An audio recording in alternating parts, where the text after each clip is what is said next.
Hello, I'm Robert Campbell talking to you from the National Institute of Japanese Literature in Tokyo, Japan. Today we're going to read a fairy tale about a very special tea kettle. The story is called Bunbuku-Chagama in Japanese.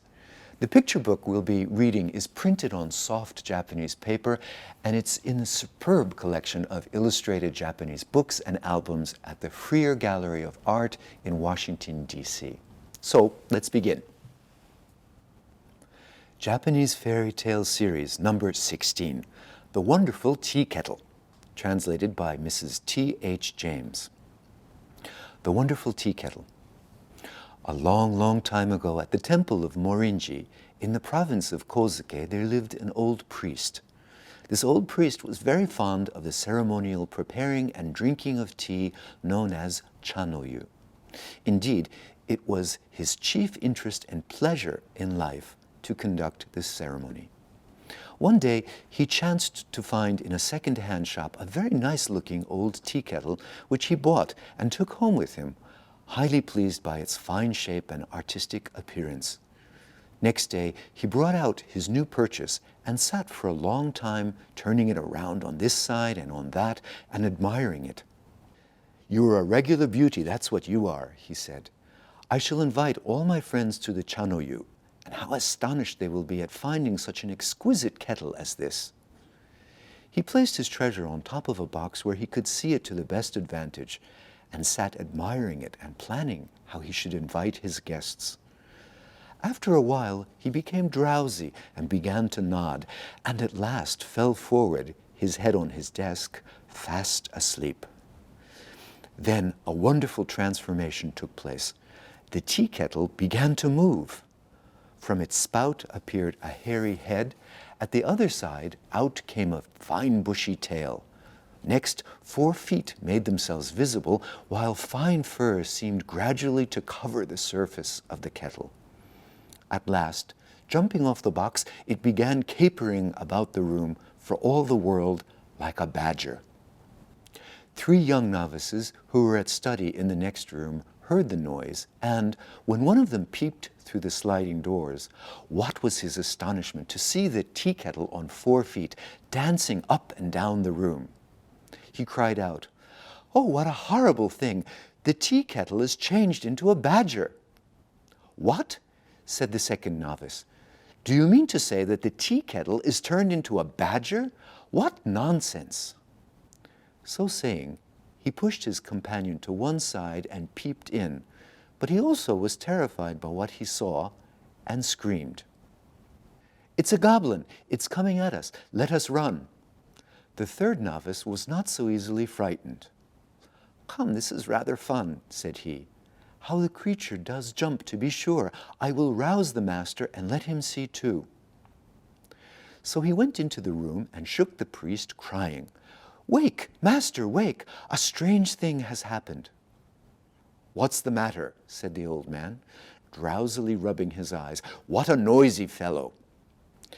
"Anyone would be noisy when such a strange thing as this is going on. Only look, master, your tea kettle has got feet and is running about." What? What's that you say?" asked the priest again. "The kettle got feet? What's this? Let me see." But by the time the old man was thoroughly roused, the tea kettle had turned into its ordinary shape and stood quietly on its box again. "What foolish young fellows you are," said the priest. "There stands a kettle on top of a box. Surely there is nothing very strange in that." No, I have heard of the rolling pin that grew a pair of wings and flew away, but long as I have lived, never have I heard before of a tea kettle walking about on its own feet. You will never make me believe that." But for all that, the priest was a little uneasy in his mind and kept thinking of the incident all that day. When evening came and he was alone in his room, he took down the kettle, filled it with water, and set it upon the embers to boil, intending to make some tea. But as soon as the water began to boil, "Hot, hot!" cried the kettle, and jumped off the fire. "Help, help!" cried the priest, terrified out of his wits. But when the novices rushed to his help, the kettle at once resumed its natural form. So one of them, seizing a stick, cried, "We'll soon find out whether it's alive or not," and began beating it with might and main. There was evidently no life in the thing, and only a metallic clang, clang responded to his lusty blows. Then the old priest heartily repented having bought the mischievous tea kettle, and was debating in his own mind how he should get rid of it, when who should drop in but the tinker? Here's the very man, thought the priest. A bargain was soon struck. The tinker bought the tea kettle for a few coppers and carried it home, well pleased with his purchase. Before going to bed, he took another look at it and found it still better than he had first thought. So he went to sleep that night in the best of spirits.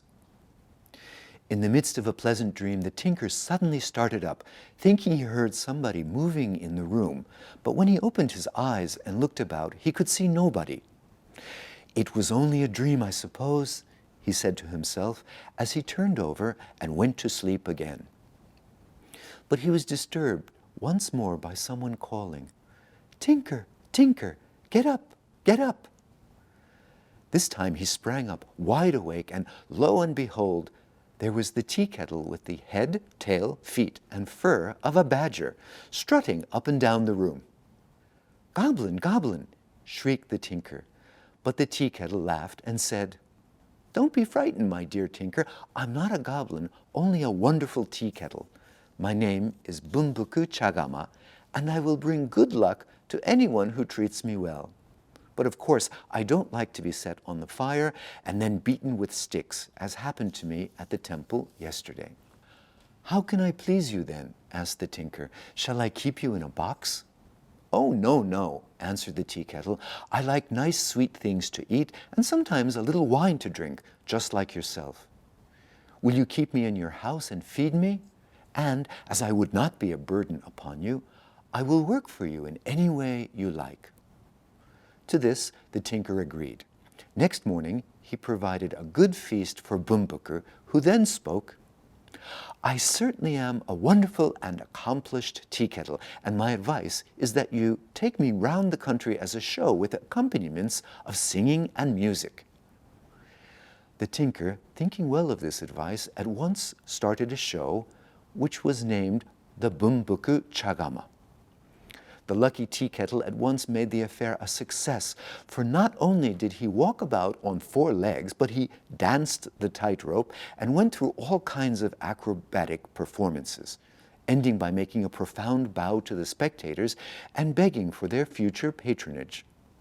The fame of these performances soon spread abroad, and the theater was filled daily to overflowing, until, at length, even the princes of the land sent to order the tinker and his kettle to come to them, and the show would take place to the great delight of the princesses and ladies of the court. At last the tinker grew so rich that he retired from business, and wishing his faithful kettle also to be at rest, he took it back, together with a large share of his wealth, to the temple of Morinji, where it was laid up as a precious treasure, and some say even worshipped as a saint.